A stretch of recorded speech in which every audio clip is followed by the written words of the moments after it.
Okay, question 2 is to explain whether each of the following events will increase, decrease, or have no effect on long-run aggregate supply.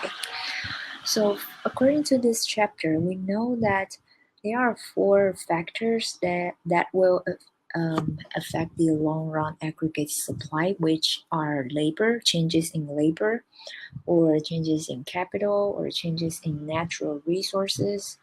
And the last thing is changes in technological knowledge, as I listed.